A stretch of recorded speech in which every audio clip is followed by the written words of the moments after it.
आल्या आयुष्यात माणसाने नेहमी ज्ञान घेत राहावा, कारण रिकामं पोतं सरळ कधीच उभा राहत नाही. वयाचा आणि शिकण्याचा काहीच एक संबंध नाही. आपण कोणत्याही वयामध्ये शिक्षण घेऊ शकतो. तसंच वय वाढल्याने हसणं थांबत नाही, पण हसणं थांबल्याने वय मात्र वाढत जातं बरं का. त्यामुळे नेहमी हसत राहा, मजेत जगा. आयुष्यामध्ये जो क्षण येईल ना त्याला सुंदर बनवण्याचा प्रयत्न करा. जीवनाचे दोनच नियम असतात, बहरा फुलांसारखे आणि पसरा सुगंधासारखे. कोणाला प्रेम देणं ही सर्वात मोठी भेटवस्तू असते आणि कोणाकडून प्रेम मिळवणं हा खूप मोठा सन्मान असतो.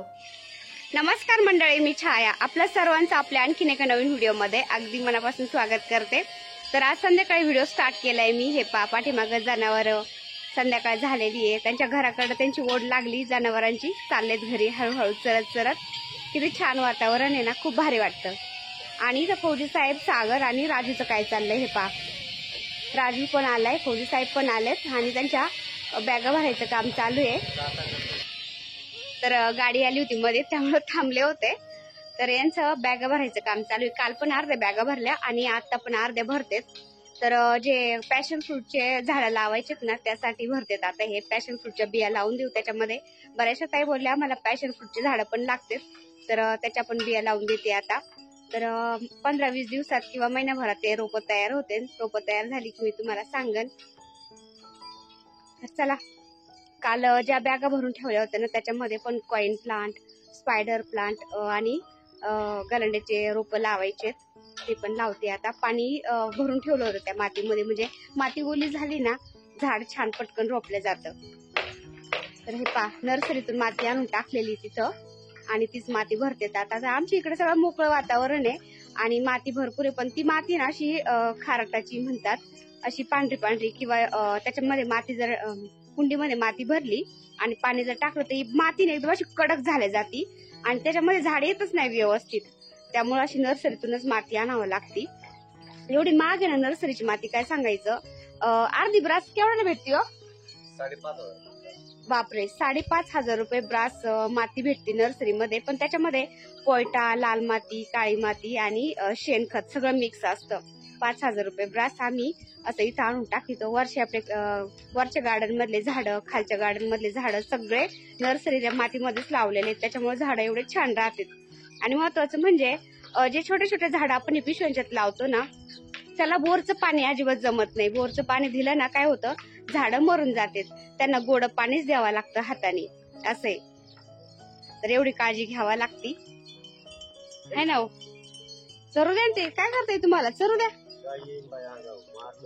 गाई नाही, बैले बैले. त्याच्या शिंग बिंग त्याचा अवतार दिसत नाही का तुम्हाला, बैले. विचित्र माणूस बाई हो.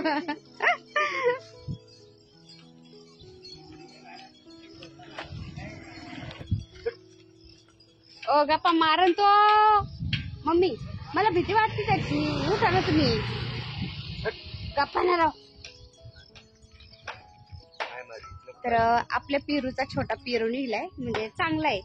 तर गोड आहे खूप, तो खाते मी आता. सागर तू घेतला ना, गोड आहे का तुरट आहे? गोड, मग खाऊन घे ना आधी. मात हात घातला तू आता, हा ना. छान आहे पेरू. असं थोडासा कच्चा आहे ना तोच खावा लागतो. जरा जास्त पिकला ना थोडासा, पावसाळ्याच्या दिवसात काय होतं, पेरूच्यात पटकन आळी होती लगेच. त्यामुळे असा गावळा तो छान लागतो. पावसाळ्यामध्ये, थंडीमध्ये एवढे जनावर येतात ना आमच्या इकडे चरायला, खूप भारी वाटतं. तर हे पा, जे वयस्कर काका ते असतात ना संध्याकाळचं फिरायला येतात आणि मस्त येतात, त्यांची मैफिल बसती. जनावर हे पा हळूहळू चाललेत घराकडं आता. आणि इथं 2 मावशी त्या पण फिरून फिरून येऊन थकून बसल्यात आणि यांचं माती भरायचं काम चालू आहे. हे पा, अशा पिशव्या भरून कशा ढीग लावला यांनी. हे पा, काल यांनी लय थोडी थोडी माती भरली, अजून टाकावं लागेल थोडी थोडी त्याच्यात. अजून टाकावं लागेल थोडी. तर नर्स म्हैस मारायला लागली होती काय ना? हा, म्हैस मारायला लागली होती. हा, काहीतरी बोलतात ताई त्या. जनावर आहे त्याचं काय सांगता येते नाही का. आणि हे पहा नर्सरीची माती अशी बर का, लाल माती काळी माती, ते पहा लाल पण निघते त्याच्यात, अशी एकदम भुसभुशीत आहे. भर दाद्या पटकन त्याच्यामध्ये पॅशन फ्रूटच्या बिया देऊ लावून है ना, उगत्यान मग. पण पॅशन फ्रूटच्या बिया लावायच्या त्या बॅग थोड्या वेगळ्याच ठेवा बर का, सगळ्यात मिक्स नका करू. चालेल तेवढं घ्या ना, लावून घ्या तेवढं. जेवढं भरलंय ना तेवढं लावून घ्या. चालते ना. चला बाकी उरा घ्या दोघं जण ते ना. तू उठ मग मला उठतो. ए माया म्हाताऱ्याला काय वैताग नको देऊ. नीट बस ना तू, उठ कर मी. आहे का, ही एक बापले काय ती चित्रे. चल राजू. ए राजू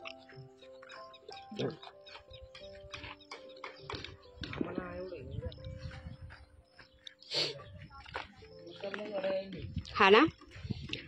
आणि आमच्या मावशीन तर रोज फिरायला येतात बर का इकडं.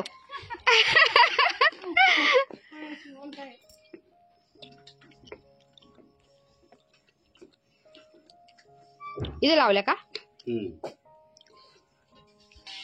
अंगाईच, थोडाफार उजेड पण लागतो त्यांना, वर्षाला खाली येत नाही नसते एकदम सावलीला ते.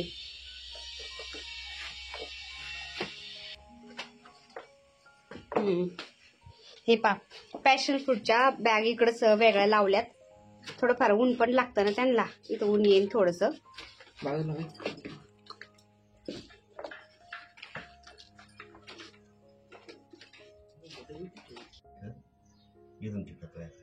एवढं लावू का.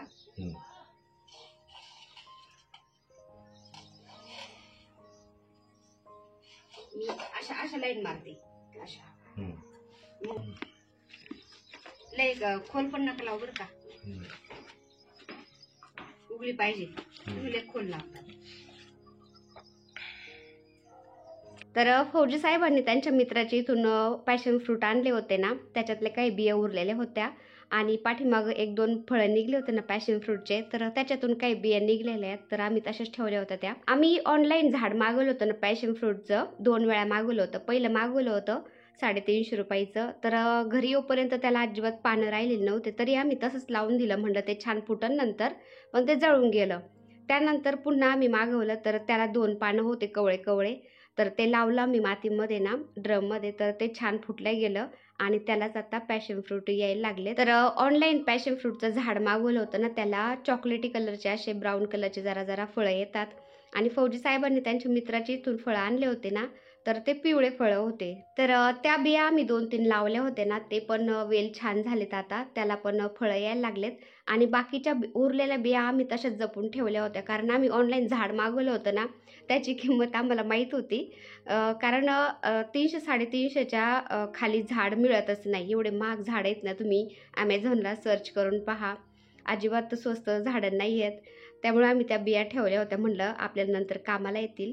आणि फौजी साहेबांनी आता मला वाटतं 7-8 दिवस झाले, तेव्हा 2 फळं काढले होते पॅशन फ्रूटचे ना, तर त्याचं पण ज्यूस बनवलं होतं, त्याच्या पण बिया ठेवल्या होत्या. तर आता बऱ्याचशा ताई बोलल्या की आम्हाला झाडं लागतात, त्यामुळं म्हणलं चला लावून देऊ आपण. आता बऱ्याचशा ताई बोलतात की ही झाडांचे पैसे घेत नाही, नुसते कुरिअरचेच पैसे घेते, मग हिला काय परवडतं. तर मला काहीच परवडत नाही ताई, उलटं मी नर्सरीमधून माती आणून ते झाडं लावते, आमच्या घरातले सगळे मला मदत करतात, कारण आम्हाला झाडांची आवड आहे ना, त्याचं महत्त्व आम्हाला माहिती आहे. मी दिलेलं झाड त्यांच्या दारामध्ये बहरलं ना, तर त्यातच मला समाधान आहे, कारण आयुष्यभर मी त्यांच्या आठवणीत राहणार आहे. जेव्हा जेव्हा ते झाडं पाहतील ना, तेव्हा तेव्हा त्यांना माझी आठवण येईल. तर याच्यातच आम्हाला खूप छान वाटतं, कारण कसं आहे ना, आल्या आयुष्यामध्ये आपण मरावे परी कीर्तिरूपी उरावे म्हणतात ना, तर तेच करत राहायचं. फक्त माणुसकी बरोबर येते, बाकी काहीच बरोबर येत नाही. त्यामुळे मी हा छोटासा प्रयत्न करत राहते, झाडं लावते आणि देऊन टाकते. तर बऱ्याचशा ताई बोलतात की कुरेचे पैसे किती काय. तर ताईंनो, मी एका झाडाबरोबर दुसरं झाड पण पाठवत असते, सिंगल झाड कधीच पाठवत नाही. आणि तुम्हाला माहिती आहे वजनावर असतं ना ते, त्याच्यामध्ये मातीचं असते, मातीचं वजन किती असतं त्या. आणि कोणाला 2-3 झाडं पाहिजे असले ना 2-3 प्रकारचे 2-4 प्रकारचे, तर तसं तसं ते कुरिअरचे पैसे वाढत जातात, मग वजनावर असतं ना त्यामुळं. आणि ज्या ज्या ताईंना झाडं पोचलेत ना त्यांना तर माहितीच असेल, मी सिंगल झाड पाठवत नाही. म्हणजे बहुतेक मला वाटतं 4-5-5-6 ताईंना मी सिंगल झाड पाठवलं होतं, कारण त्यावेळेस झाडं रोपलेलीच नव्हते. त्यानंतर जेवढ्या ताईंना मी झाडं दिलेत ना त्यांना डबल झाड पोचलेले, सिंगल झाड मी दिलंच नाही. नागवेलीचं रोप दिलं तर त्याच्याबरोबर मी रोजमिरीचं तरी देते, त्यानंतर गलांड्याचं तरी देते. असं एका झाडाबरोबर दुसरं झाड मी पॅक करून देत असते. त्यामुळं कुरिअरचे पैसे लागतात ताईंनो. मी 100-150 झाडं पहिले पाठवले होते, त्याचा 1 रुपया घेतला नव्हता. पण नंतर मला परवडाना झालं, कारण बऱ्याचशा ताई मागायला लागल्या ना खूप लांबून. जितक्या लांब पार्सल म्हणजे जातं तेवढे पैसे जास्त लागतात, मग मला परवडत नाही. त्यामुळं म्हणलं तुम्ही मला कुरिअरचे पैसे तरी द्या, मी तुम्हाला झाड पाठवून देते. मेहनत माझी, पण कुरिअरचे पैसे द्या, हाय की नाही. नंतर कोणाला वाईट वाटण्यापेक्षा आधीच असं सांगितलेलं बरं, नाही का. त्यामुळं मी सांगितलं ताईंनो. तर हे पहा, आता बरेच झाडं लावलेत बरं का. आता पुन्हा 100-150 झाडं लावलेत आम्ही. गलांड्याचे, स्पायडर प्लांट, त्यानंतर हे आस्टर पण लावलंय, आणि पॅशन फ्रूटच्या बिया पण लावल्यात, आणि कॉईन प्लांट, गलांड्याची रोपं टेरेसवरती पण लावलेले आहेत ना, तर ते वरतीच ठेवलेत. ह्या बाकीच्या बॅग इथं ठेवल्यात आता. तर झाडं आता हे मला वाटतं 15-20 दिवसात तयार होतील चांगले, तेव्हा मी तुम्हाला सांगेन. तोपर्यंत आता काहीच बोलत नाही, त्या झाडांना मस्त रोपून देते, मग तुम्हाला मी सांगेन झाडं तयार आहेत. मग तुमचा ॲड्रेस तुम्ही मला इंस्टाग्रामला देऊन ठेवा, मग मी तुम्हाला त्या ॲड्रेसवरती झाडं पाठवून देईन. तर हे पहा, स्क्रीनवरती मी माझ्या इंस्टाग्रामचा स्क्रीनशॉट टाकला आहे. तर जे आपलं यूट्यूबचं नाव आहे ना, छायास क्रिएटिव्ह कॉर्नर, तेच नावाने आपलं इंस्टाग्राम पण. तुम्ही इंस्टाग्रामला सर्च करा आणि ॲड्रेस देऊन ठेवा इनबॉक्समध्ये, कारण कमेंट बॉक्समध्ये ॲड्रेस दिले ना ते सगळ्यांना दिसतात ना, ते बरं नाही वाटत. त्यामुळं इंस्टाग्रामला मेसेज करून ॲड्रेस दिलेले बरं पडतं. तर ताईंनो, मला घरातलं काम भरपूर पुरतं, त्यामुळं माझ्याकडून कधी कधी व्हिडिओ शूट होत नाही, एडिटिंग होत नाही, वेळच मिळत नाही. तर इतक्यात आपले व्हिडिओ एक दिवसाडच येतात, रोज व्हिडिओ पडतच नाही. त्यामुळे सगळ्यात ताई, मावशी, मैत्रिणी म्हणत असतात, छाया तुझ्या व्हिडिओची सवय लागली आम्हाला पाहायची, आणि तू व्हिडिओ रोज अपलोड करतच नाही, तर रोज व्हिडिओ टाकत जा म्हणल्या. त्यामुळे फौजी साहेब म्हणले, तुझ्याकडून जेवढं शक्य होईल ना तेवढं तू व्हिडिओ टाकून देत जा, जास्त मोठ्या व्हिडिओच्या चक्करमध्ये नको पडत जाऊ, नाही तर तुझे व्हिडिओ पडतच नाही. मग व्हिडिओ शूट करत बसले ना दिवसभर काम चालत ते, एक पाय शेणाचा आणि एक पाय मेनाचा याच्या गत. त्यामुळं म्हणलं आता जेवढा शूट झालाय माझ्याकडून छोटासा व्हिडिओ तेवढा मी टाकून देत जाईल.